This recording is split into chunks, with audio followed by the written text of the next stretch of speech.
Good morning and welcome back to my channel Inhale Exhale with Rai. আজকে প্রকৃতিটা দিয়েই শুরু করলাম সকালবেলাটা। আর্য স্কুলে যাবে তাই আমি সকাল সকাল উঠে পড়েছি। আমার অলরেডি ফুল তোলাও হয়ে গেছে। ফুল ঠুল তুলে এখন আর্য টিফিন করব, আর্য খেয়ে যাবে, টিফিন নিয়ে যাবে।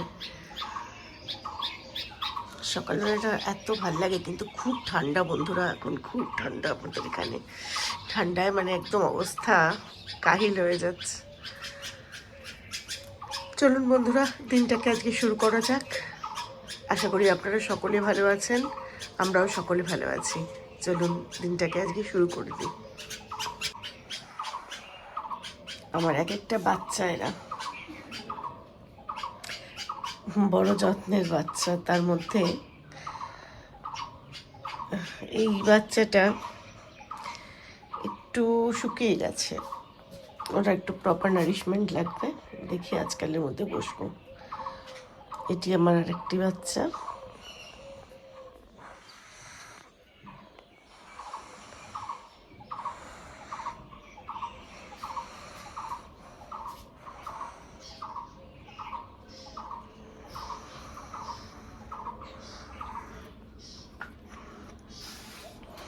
এরা তো আছে।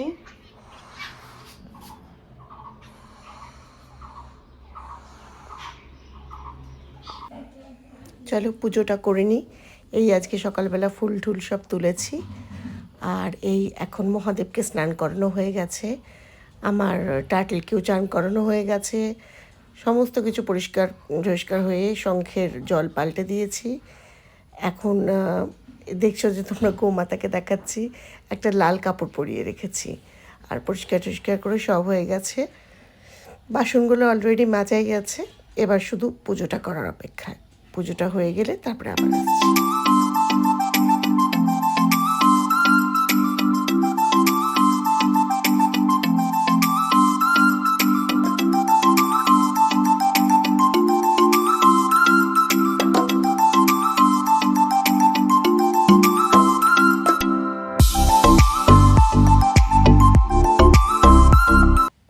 আজ তো তোমাদের বলা হয়নি, আজ আমার মায়ের জন্মদিন, তাই মাকে নিয়ে একটু ঘোরাফেরা করতে এসেছি কুচবিহারে। আমি আর মাই এসেছি ঘোরাফেরা বলতে, আর কি বলো, এই মুদিখানার দোকানে এসেছি কয়েকটা টুকটাক জিনিস নেবো বলে। এই আর মুদিখানা হয়ে যাওয়ার পরে মাকে বললাম, মা আর কোথায় যাবে? মা বললো চল একটু বাজারের ভেতরে যাই। বাজারের ভেতরে গিয়ে ওই ঠাকুরের বাসনের টোকানগুলো একটু যাব, টুকটাক একটা রঙিন আমের পল্লব কেনার ইচ্ছা আছে। তো অ্যাট লাস্ট ওটা পাইনি যদিও, তবু যাবো একবার দেখতে। আর মায়ের একটা কৌটো আমি নিয়েছিলাম, বললাম চলো ওটা আজকে কিনে দিই। এখান থেকে চলে গেলাম হচ্ছে আমাদের দেশবন্ধু বাজারে, কারণ আগামীকাল হচ্ছে বৃহস্পতিবার, ফুল বেলপাতা আমের পল্লব সব নিতে হবে।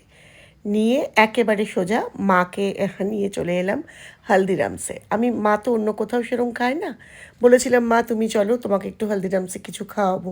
তো মা উল্টে বলল, না তোকে কিছু খাওয়াতে হবে না, আমিই তোকে খাওয়াবো। তো মাই একটু মিষ্টি আমাদের কিনে দিল, আমি ওখানে বসে আর কিছু খাইনি। এখান থেকে হচ্ছে আবার মায়ের বাড়ি, মাকে এসে মায়ের বাড়িতে নামিয়ে দিচ্ছি। আর আমার শরীরটা এত খারাপ লাগছিল, আমি মাকে নেমে দরজাটা পর্যন্ত আজকে খুলে দিতে পারিনি। অন্যান্য দিন দেখবে জেনারেলি আমি নেমে মাকে দরজা খুলে দিই, তারপরে মা ঢোকে। আজকে আমার খুব শরীর খারাপ লাগছিল, মানে আমি নিজেই কন্ট্রোল করতে পারছিলাম না।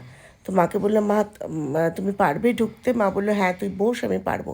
আমার না তখন জাস্ট মনে হচ্ছিলো আমি বমি করে ফেলবো, খুব কন্ট্রোল করে। আর অভি তো যায়নি, ড্রাইভার নিয়ে গেছিলাম, ফলে ড্রাইভার ছেলেটি মানে হতচকিত হয়ে যেত হঠাৎ করে ওরকম শরীর খারাপ। তাও আমাকে বলছে, দিদি তুমি কি ডাক্তার কাছে যাবে এখান থেকে? গেলাম না বাবু, তুই আমাকে আগে বাড়িতে পৌঁছে দে, আমি বাড়ি পৌঁছালেই শান্তি। বুঝতে পারছি না, হয়তো গ্যাস হয়ে গেছিলো ভেতরে। দুপুরবেলা খাওয়া দাওয়া করেই আমি বেরিয়েছিলাম, তো সেই জন্য হতে পারে, জানি না কেন শরীরটা খুবই খারাপ লাগছিল, আর ক্যামেরা ধরার ক্ষমতাও আমার ছিল না। Good afternoon. আজকে গতকালের ব্লগটা এখনও আমি শেষ করিনি, ওটাকেই কন্টিনিউ করছি। গতকাল মানে মায়ের জন্মদিন ছিল, আমি এই ব্লগেও বলবো, শুনবে তোমরা। তো একটু বেরিয়েছিলাম, বেরিয়ে কি হলো কে জানে, আমি আর মা আর যত্ত বাড়িতে ছিল, ড্রাইভার নিয়েই বেরিয়েছিলাম, কারণ অভি আর্যকে পড়াবে কালকে। তো ড্রাইভার নিয়ে বেরোনোর পরে কিছুক্ষণ পরে, আমি জানি না অভি ড্রাইভিংয়ে আমি যাই, কালকে অন্য কেউ ড্রাইভ করেছে বলে কিনা আমার হঠাৎ করে মাথা ঘোরা, কিরকম একটা মানে নজিয়া নজিয়া হচ্ছিল, ভমিটিং হচ্ছিল, মানে টেন্ডেন্সি আসছিল ভমিট হবে এরকম। তারপরে আমরা একটু ঘোরাঘুরি করে টুকটাক একটু ঠাকুরের জিনিস কিনলাম, তারপরে ওই মায়ের জন্য ছোট্টখাট্ট একটা গিফট কিনলাম। তারপরে মাকে বললাম যে মা একটু কিছু খাবে, তা মা বললো না চল একটু হলদিরামসে যাব, ওখানে গিয়ে আমি একটু মিষ্টি কিনে আর্য আর অভির জন্য পাঠাবো। মা বলেছিল কালকে কিছু খাওয়াবে বা ট্রিট দেবে, কিন্তু যেহেতু আর্যর এক্সাম সামনে আমরা বলেছি কিছু দরকার নেই এখন। তো যাই হোক, আর দিয়ে এসে আর ব্লগ কমপ্লিট করতেই পারিনি, মানে লাস্ট তোমাদের সাথে শেয়ার করেছিলাম হলদিরামসে বসে। প্রচণ্ড পরিমাণে শরীরটা কীরকম একটা হয়ে গেল, এসে মাথা ফাথা গরম হয়ে গেছে, ভীষণ খারাপ লাগছিল। আজকেও সকাল থেকে আমি ক্যামেরা অনই করিনি, এখন আমি 2টোর সময় ক্যামেরা অন করছি, রান্না করছি আর ক্যামেরা অন করছি। আর গতকালের ব্লগটা যেটুকুনি হয়েছে যা হয়েছে তাতেই আমি আজকে মানে ছেড়ে দিচ্ছি। আর এখন নতুন করে ব্লগ শুরু করব। এখন যা যা হয়েছিল তোমরা গতকালের ব্লগে দেখে নাও। আর আশা করি সবাই ভালো আছো। আর আমার ব্লগের যদি তার মধ্যে কিছু ভালো লেগে থাকে তাহলে একটু লাইক শেয়ার আর কমেন্ট করো, কমেন্টটা বেশি বেশি করে করো। আর যারা এখনও সাবস্ক্রাইব করোনি তারা প্লিজ সাবস্ক্রাইব করে দিও। চলো তাহলে আগামী একটা ব্লগের জন্য তৈরি হই। Stay tuned, bye bye.